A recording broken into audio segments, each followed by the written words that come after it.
And the flop comes down 3-6-10. Romanello makes bottom pair. And as he was on a semi-bluff, that has encouraged him to make a bet. Giordano calls with the fives. Well, on that kind of board, Roberto would have thought that's pretty undangerous. Take a stab at this, but he wouldn't have been happy about that call, the turn. The queen of clubs. That's another overcard to the fives in front of Giordano. No, he's checked to Giordano, and he's counting out some chips. He makes it 30,000. Back over to Roberto. Of course, Roberto only with bottom pair. The only way he can really make this call is either to set up a big bluff on the river, or if he thinks Giordano's chasing that spade flush draw. Well, Roberto kind of staring at Billy there, trying to get a read, and he makes the call. Wow, this is interesting. The river, there's a king of hearts. There's a lot of scare cards there. He checks, and Billy checks. So Billy shows him his fives. Roberto must have genuinely believed he was ahead, and he was wrong. Yes, had he bet the river there, he would almost certainly have taken it down. So he put a lot of money in there, and yet it is the Australian who is harvesting the plaudits of the crowd. Glitter on the face of Roberto Romanello. Well, that's one better than tears, I suppose.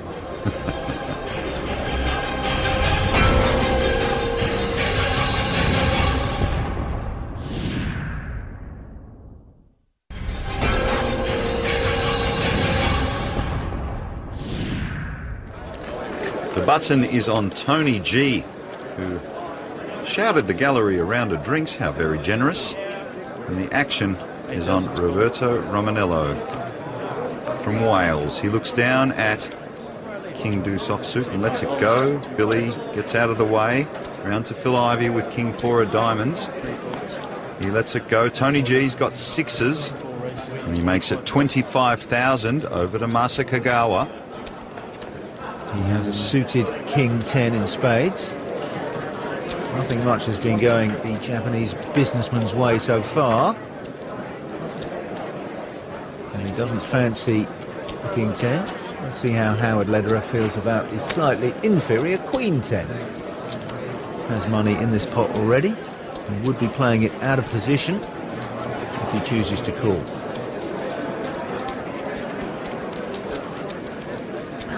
Yes, he's going to make the call, so we will see a flop. And the flop is a Jack 9-9 flop. And Howard checks. He's picked up an up and down straight draw. Tony with two pair. His hand far from over, I suspect. Tony checks as well, so we go to the turn. It is a six of hearts. Bingo for Tony. He's made the full house. He's hoping that Howard has some sort of flush. Now look at this. Howard reaching for some chips. He definitely wants to know where his straight draw stands and whether that card changed anything. And he bets 30,000. Now it's over to Tony, sitting on a monster.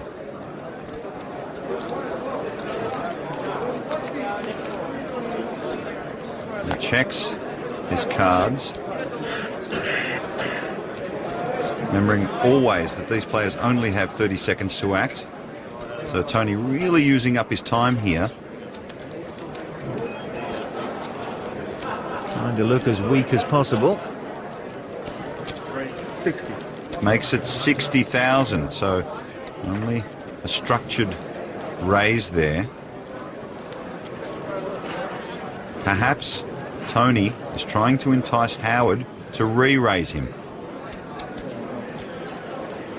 I think that's certainly the case, but unluckily for him, with the flush draw out there and no heart in his hand, it's unlikely that Lederer will risk trying to fill that straight.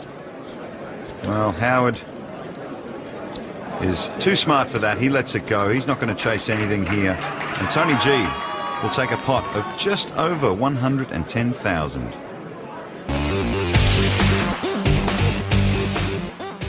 Andrew Feldman was our next victim when he was eliminated by Jonathan Karamelikis.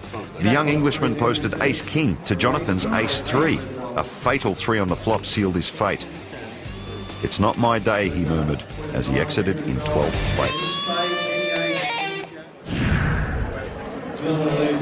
6 players around our table. Only 11 remain in the tournament with a chance of winning that 1.2 million jackpot first prize and the title. Round to Howard Lederer, who has picked up the Johnny Moss, ace-10. Once again, Howard looked like he's about to come in for a raise here. Makes it 24,000. But look at this, Roberto Romanello has got 9s I would have bet on the button. Roberto counting out some chips here.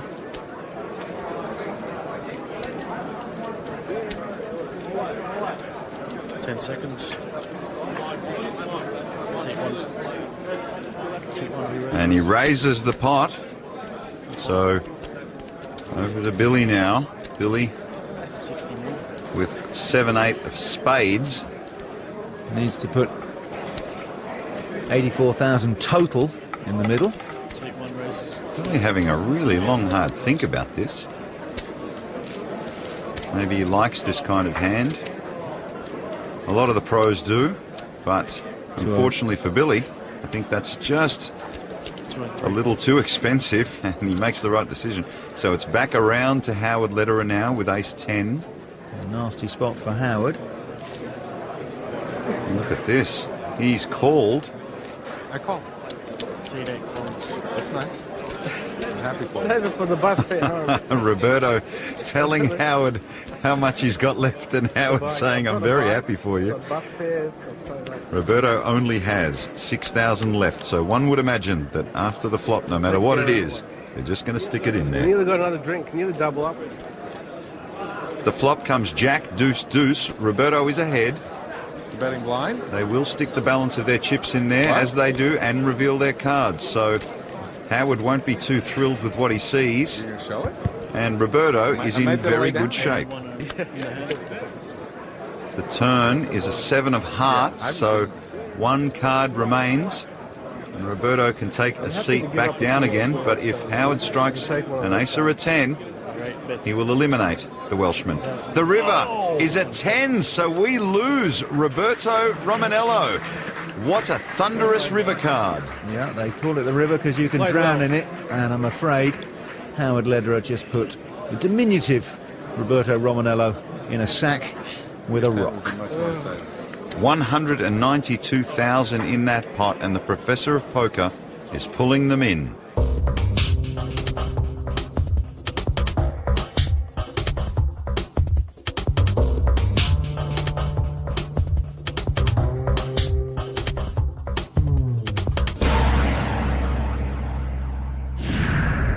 Ten players remain in the biggest buy-in tournament in the world. $1.2 million first prize. And only 8 will make the final table. And the action is on Billy Giordano, our local sentimental favourite. And action is on the best player in the world, Phil Ivey, who raises with a queen and a 6 offsuit. Over to Massa with a suited connector, a 10 jack of diamonds. Phil coming in for a raise of 22,000, and Massa calls. Howard Lederer decides to leave these two rascals to it. So we go to the flop. And the flop is ace, 8, 7, 2 diamonds. So Masa Kagawa flopping an inside straight draw and a diamond draw and checking. And Phil Ivey with queen 6 offsuit makes a bet. 28,000 is the amount.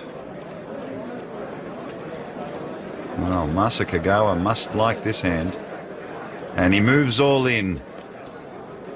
And Phil Ivey quickly folds. So Masa Kagawa taking on the world's best and prevailing that time. And he drags back 106,000 much-needed chips.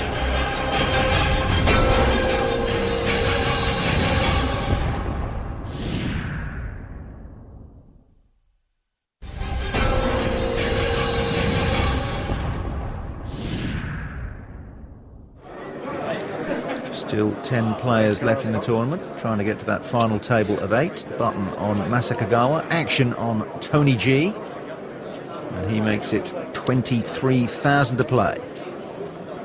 Well, ace-8 and position. Tony will almost always raise, and Howard, who has been tangling with Tony quite a bit, puts a chip on his cards. He's not going anywhere, he says. He's got King 10 offsuit and will make the call. A little bit of a battle brewing here between Tony G and Howard Lederer. Let's see who wins this round. The flop is a Queen 10 4 flop, all spades. Well, Tony G with the nut flush draw and Howard Lederer with a pair of 10s. Both players check. We go to the turn. It is a 7 of hearts. Howard sticks out a bet of 35,000. Well, Tony G is no respecter of reputations. And those bracelets that Howard has at home will mean nothing. 10 seconds left, 30 seconds to act. 2 time buttons behind each player. And look at this, Tony is buying another 30 seconds. If he senses that Howard is not that strong, he can get aggressive with this hand. So it really is down to his read of the player. No one really knows what Tony G is thinking most of the time, let alone now, so who knows how he's going to tackle this. He makes the call. There's now 124,000 in the middle, and he's hit the spade. Well, it was a good call in the end by Tony this time, striking the nut flush on the river. How will Howard play this? Will he try and control the pot, or will he simply check and allow Tony to bet? And he's counting out some chips.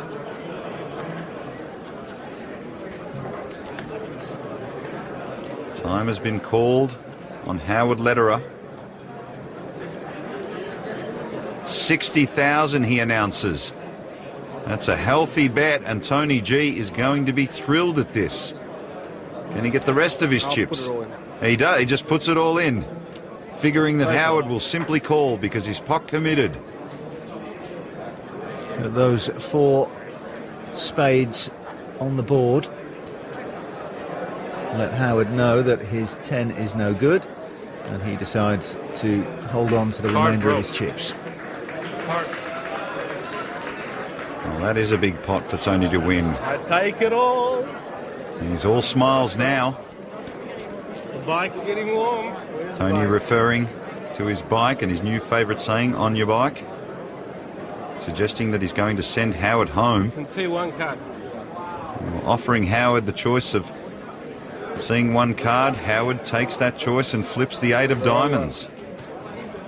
Either way, Howard won't be happy to lose such a big pot. 244,000 in the middle. There's always a dirty card in there.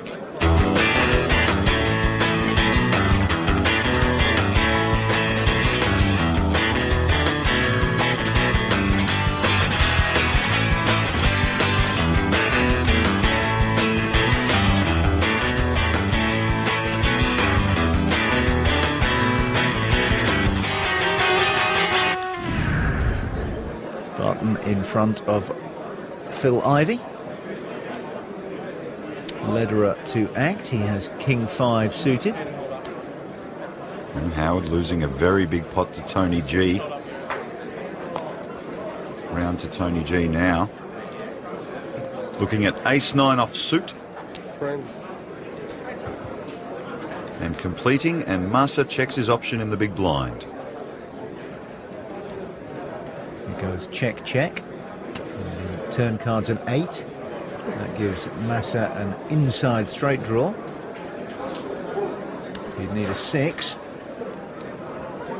Check, check again. And there is the 6.